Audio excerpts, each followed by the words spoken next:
안녕하십니까? 지혜의 숲을 거닐며 마음의 평화를 찾는 여러분과 함께하는 시간입니다. 우리의 삶은 때로 수많은 질문으로 가득 찹니다. 특히 불교를 처음 접하거나 절에 다니면서도 문득 이런 궁금증을 가질 때가 있습니다. 왜 부처님은 한 분이 아닐까? 대웅전에는 석가모니 부처님이 계시고 극락전에는 아미타 부처님이, 또 어떤 곳에는 비로자나 부처님이 모셔져 있습니다.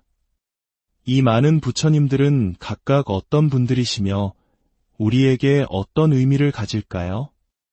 오늘 우리는 이 깊고도 흥미로운 질문에 대한 답을 찾아 떠나는 여정을 시작하려 합니다.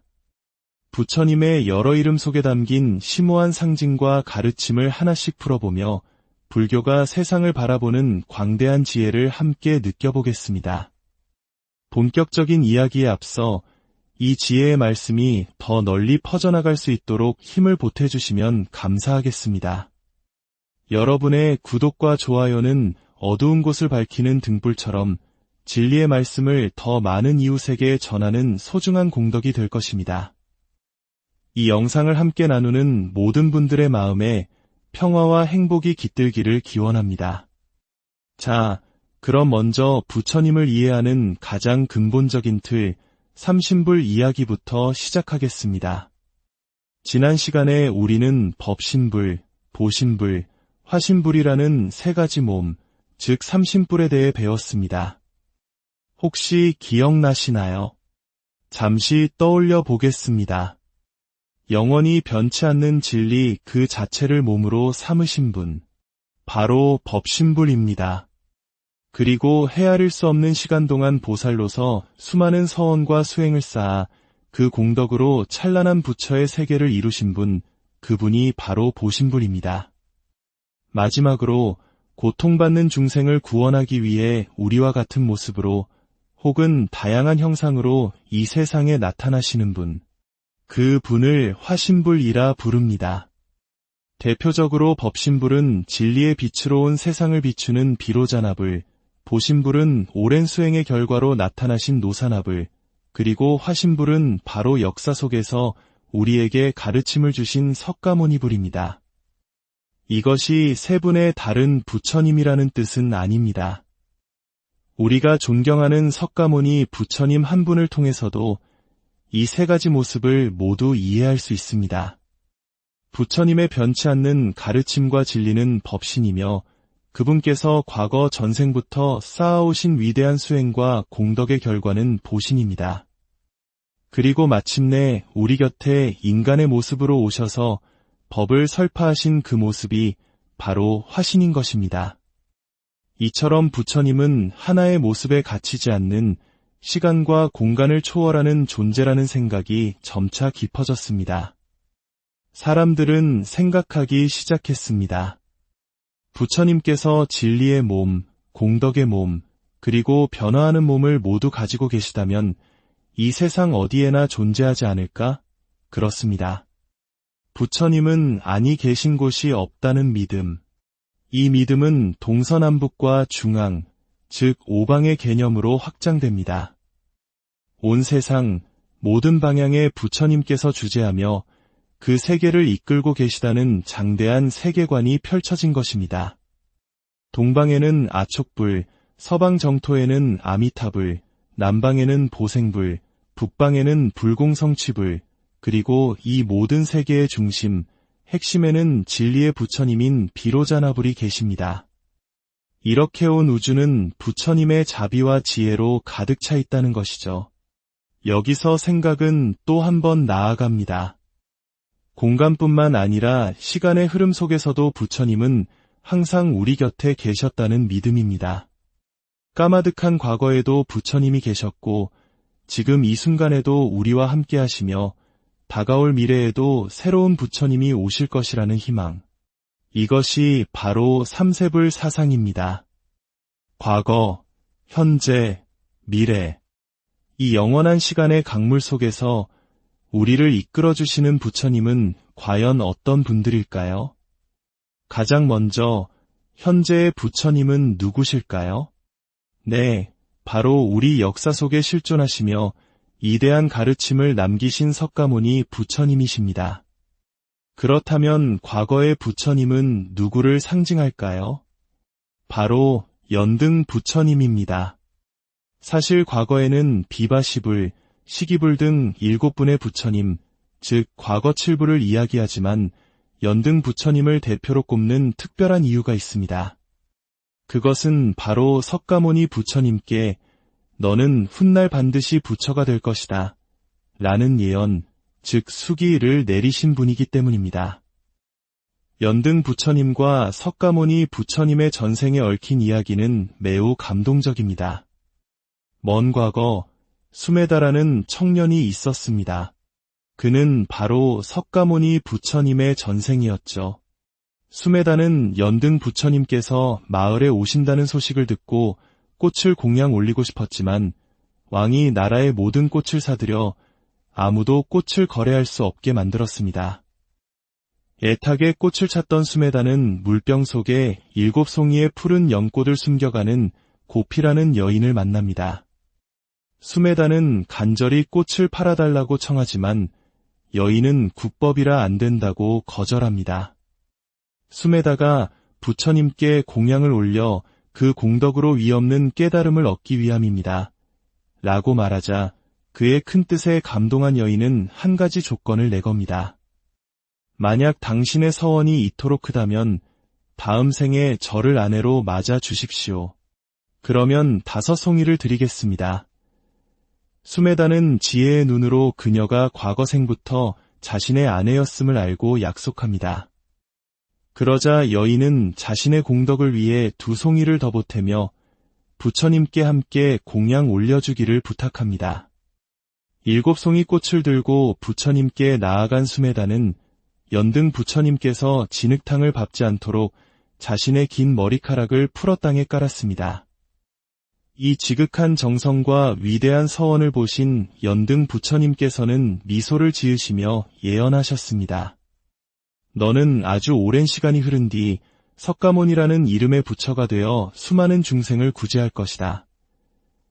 이 이야기는 한 존재가 깨달음을 향해 나아가는 길이 결코 한 생으로 끝나지 않으며 수많은 인연과 공덕 속에서 이어진다는 것을 보여줍니다.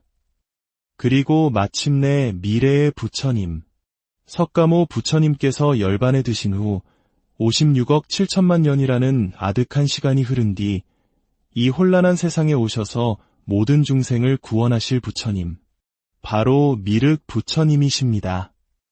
지금 미륵 부처님은 도솔천이라는 하늘나라에서 미륵보살의 모습으로 머물며 천인들을 위해 설법하고 계시다고 합니다.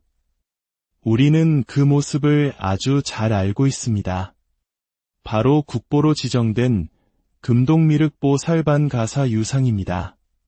한쪽 다리를 무릎에 올리고 손가락을 뺨에 살며시 댄 채 깊은 생각에 잠긴 모습. 이런 자세를 하고 계실까요? 그것은 바로 어떻게 하면 미래의 중생들을 고통에서 구원할 수 있을까를 고민하고 계시기 때문입니다. 특히 우리나라에서는 이 미륵신앙이 어려운 시절을 견디는 희망의 상징이었습니다. 끝없는 외세의 침략과 고된 삶 속에서 사람들은 언젠가 미륵 부처님께서 오셔서 이상적인 평화의 세계, 용화 세계를 열어주실 것이라 굳게 믿었습니다. 그 믿음은 단순한 기다림이 아니었습니다. 경전을 공부하고 보시를 행하며 계율을 지키고 자비심을 내는 등 선한 공덕을 쌓음으로써 그 희망의 세계에 동참하고자 노력했던 것입니다. 이제 우리는 시간을 넘어 부처님의 다양한 성격을 상징하는 분들을 만나보겠습니다. 먼저 진리 그 자체이신 비로자나 부처님입니다. 산스크리트어로 바이로차나, 즉 광명을 뜻합니다. 그 빛은 너무나 찬란하여 우리 육신의 눈으로는 볼 수 없습니다. 형상도 색깔도 없는 우주의 본체, 진여 그 자체를 상징하기 때문입니다. 이 비로자나 부처님을 모신 법당을 우리는 대적광전 또는 비로전이라 부릅니다. 그곳에서 우리는 부처님의 손모양, 즉수인에 주목해야 합니다. 왼손 검지를 오른손으로 감싸진 직권인 은 이치와 지혜, 중생과 부처가 본래 하나임을 상징하는 깊은 의미를 담고 있습니다. 다음은 우리에게 가장 친숙한 부처님 중 한 분이시죠. 서방 정토 극락세계의 아미타 부처님입니다. 나무 아미타불, 이 6글자의 연불은 아마 불자가 아니더라도 한 번쯤 들어보셨을 겁니다. 아미타 부처님은 무량광불, 무량수불이라고도 불립니다. 한없는 빛과 영원한 생명을 지니신 분이라는 뜻이죠. 그분의 이름을 지극정성으로 부르는 모든 중생은 죽은 뒤 온갖 괴로움이 없는 평화로운 땅, 서방 극락정토에 태어날 수 있다는 믿음은 오랫동안 수많은 사람들에게 큰 위안과 희망을 주었습니다. 이 믿음은 고대 인도인들의 염원에서 시작되었습니다. 잦은 전쟁과 고통스러운 삶에 지친 사람들은 저 강 너머 서쪽 땅에는 분명 전쟁도 슬픔도 없는 이상향이 있을 것이라 믿었습니다. 그 간절한 마음이 아미타 부처님의 극락세계 신앙으로 발전한 것입니다. 우리가 흔히 말하는 피안, 즉 저쪽 언덕이라는 말도 바로 이 고통의 강을 건너 깨달음의 세계로 가고자 하는 마음에서 비롯되었습니다. 마지막으로 오늘날 우리에게 가장 필요한 부처님일지도 모릅니다. 바로 중생의 모든 병을 고쳐주시는 약사열의 부처님입니다. 그분의 원래 이름은 약사유리광열애로 동방의 깨끗한 유리광 세계에 머무시며 중생들의 아픔을 돌보십니다. 왼손에는 약 그릇을, 오른손은 중생을 구제하는 손짓을 하고 계시죠.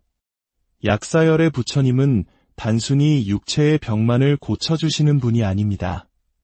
그분께서 보살이었을 때 세운 12가지 위대한 서원에는 우리 삶의 모든 고통을 없애고자 하는 자비심이 담겨 있습니다. 가난하고 굶주리는 이가 없게 하려는 원, 장애를 가진 이들의 몸과 마음이 온전해지기를 바라는 원, 나쁜 권력이나 강도로부터 고통받는 이들을 구제하려는 원, 그리고 모든 중생이 바른 깨달음을 얻게 하려는 원까지, 의식주와 같은 기본적인 문제부터 마음의 어리석음을 깨우치는 일까지 우리 삶의 전반을 어루만지는 위대한 약속인 것입니다. 자, 오늘 우리는 삼신불에서 시작하여 시공간을 아우르는 수많은 부처님들의 세계를 여행했습니다. 법신불, 보신불, 화신불, 동서남북과 중앙의 오방불, 과거, 현재, 미래의 삼세불, 그리고 진리의 비로자나불, 극락의 아미타불, 치유의 약사열애불까지, 이 모든 부처님 이야기가 우리에게 전하는 핵심 메시지는 무엇일까요? 그것은 바로 깨달음의 모습, 부처의 성품이 결코 하나로 정해져 있지 않다는 것입니다. 부처님은 진리 그 자체이기도 하고 오랜 수행의 결과이기도 하며 우리와 같은 모습으로 나타나기도 합니다. 시간과 공간을 초월하여 어느 곳에나 어느 시대에나 존재하며 때로는 자비로운 어머니처럼, 때로는 엄격한 스승처럼, 때로는 위대한 의사처럼 다양한 모습으로 우리를 이끌어주고 계십니다. 결국 이 모든 부처님의 이름은 저 멀리 있는 위대한 신을 부르는 것이 아닙니다. 우리 안에 잠재된 무한한 지혜와 자비, 그리고 평화의 가능성을 일깨우는 또 다른 이름들입니다. 오늘 이 이야기가 여러분의 삶의 작은 등불이 되어 마음속 부처를 발견하는 지혜로운 여정의 보탬이 되었기를 바랍니다. 여러분의 모든 걸음에 부처님의 가피가 함께하기를 축원하며 오늘 이야기를 마칩니다. 성불하십시오.